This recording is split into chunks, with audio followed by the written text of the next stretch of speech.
तो सारे भाई बहनों को जय हिंद। दोस्तों जानेंगे इस वीडियो में कि कल जेएसएससी द्वारा एक नोटिस निकाली गई है दो एस्पिरेंट के बारे में। 2014 की ये वैकेंसी थी और दो एस्पिरेंट जो थे उन्होंने केस कर दिया था, ठीक है। और केस की जो रिजल्ट होती है 2014 में एग्जामिनेशंस होते हैं एंड केस होती है 2016 में एंड इसकी जो रिजल्ट पब्लिश होती है हाई कोर्ट की ओर से जो निर्णय आते हैं वो आते हैं 2025 में। कहाँ आपने 14 के एग्जामिनेशंस करते हो, 16 में आप केस फाइल करते हो, 25 में आपकी रिजल्ट पब्लिश होती है। वीडियो बनाने का पर्पस बस इतना है कि जो एस्पिरेंट फिलहाल जो एग्जामिनेशंस की तैयारी कर रहे हो, ठीक है, इस तरीके की गलती आप लोग ना करो, ठीक है। यहाँ पे देखो इन्होंने कन्या अभियंता संयुक्त प्रतियोगिता परीक्षा 2014, ठीक है, इसके ऊपर जो विज्ञापन संख्या 1/2014 थी और यहाँ पे इन्होंने कल जेएसएससी द्वारा कल हाईकोर्ट से निर्णय आया और उसके बाद में जेएसएससी ने इन दोनों के ऊपर रिजल्ट पब्लिश कर दी। यहाँ पे आप देख सकते हो कल शाम में ही रिजल्ट पब्लिश हुई थी, किसी कारणवश वीडियो नहीं बना पाया था। और यहाँ पे इन्होंने कहा है कि जेएसएससी आयोग की ओर से कहना है कि जो एस्पिरेंट थे कन्या अभियंता संयुक्त प्रतियोगिता परीक्षा 2014 से संबंधित याचिका संख्या केस नंबर जो था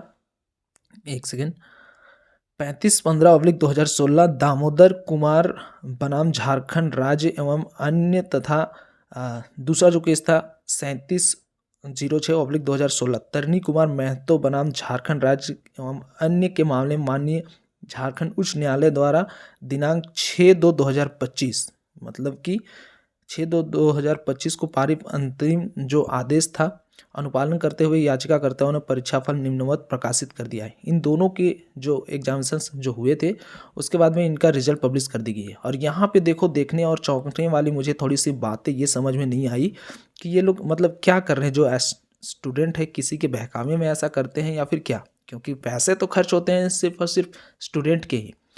यहाँ पे देखो पहले जो एस्पिरेंट थे दामोदर कुमार जी, ठीक है, इनका जो रोल नंबर है ये आप देख सकते हो यहाँ पे दिया गया है। अभ्यर्थी का जो प्राप्तांक था 305 और 34.46% है, जो कि परीक्षा के अंतर्गत अत्यंत पिछड़ा वर्ग BC1 कोटि में चयनित अंतिम अभ्यर्थियों के प्राप्तांक 347 से कम है।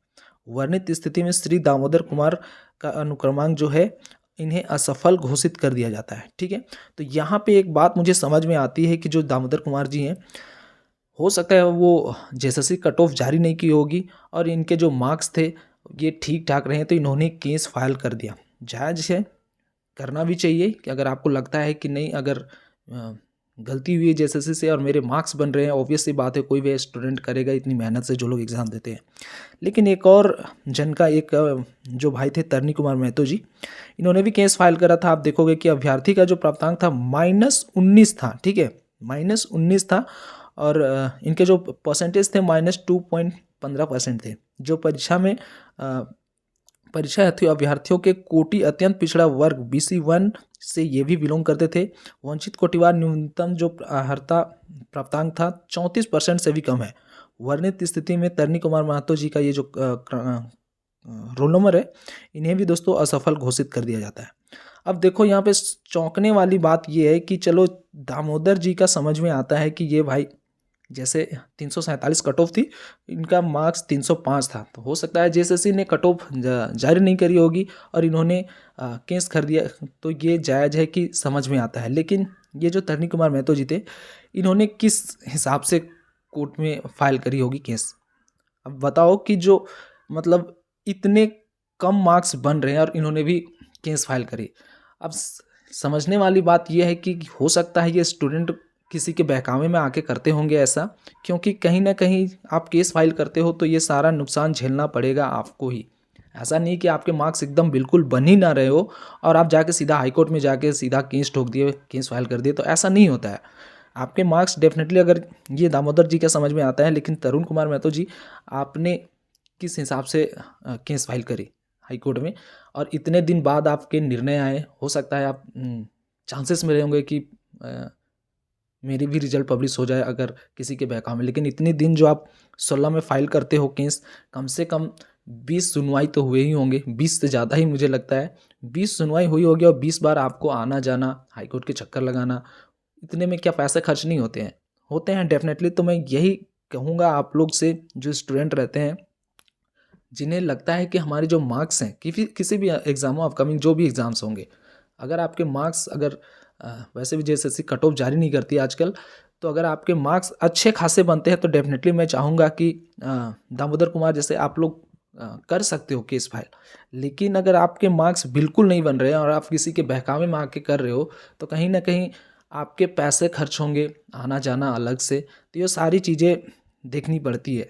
ऐसा ना हो कि किसी के बहकावे में आके सीधे कर गए, केस कर दिए। वो ऐसा नहीं होना चाहिए मेरे भाई। आपके मार्क्स बिल्कुल नहीं बन रहे हैं और आप सोच रहे हो कि नहीं सीधा केस में फाइल कर दूं किसी के बहकावे में आके और मुझे हाई कोर्ट से आके हो सकता है कि मेरे रिजल्ट पब्लिश हो देगा। तो ऐसा नहीं होता है। आपके मार्क्स नहीं बन रहे हैं और आप जाके सीधा केस फाइल करोगे तो ये कहीं ना कहीं गलत बात है। जो भी एस्पिरेंट हो, मैं कहना चाहूँगा वीडियो बनाने का पर्पस बस इतना है। मैंने जब ये चीज़ें देखी ना तो समझ में आया कि भाई ये तो या तो किसी के बहकावे में आके इन्होंने केस करा होगा, लेकिन झेलना तो इन्हीं को पड़ा ना। फाइनली जाके आज डिसीजन आया, आपके मार्क्स बिल्कुल ज़ीरो हैं और आप जाके भी केस कर रहे हो। तो ये गलत बात है।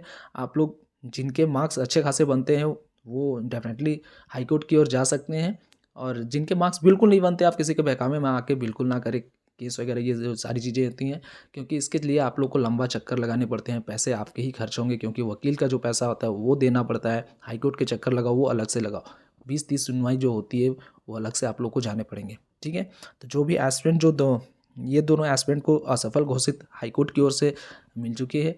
फाइनली ये वीडियो इसीलिए बनाया था कि जो एस्पिरेंट हो थोड़ा सोच समझ के ऐसे कदम को उठाना। ठीक है, मिलेंगे नेक्स्ट वीडियो में, तब तक के लिए जय हिंद, जय भारत।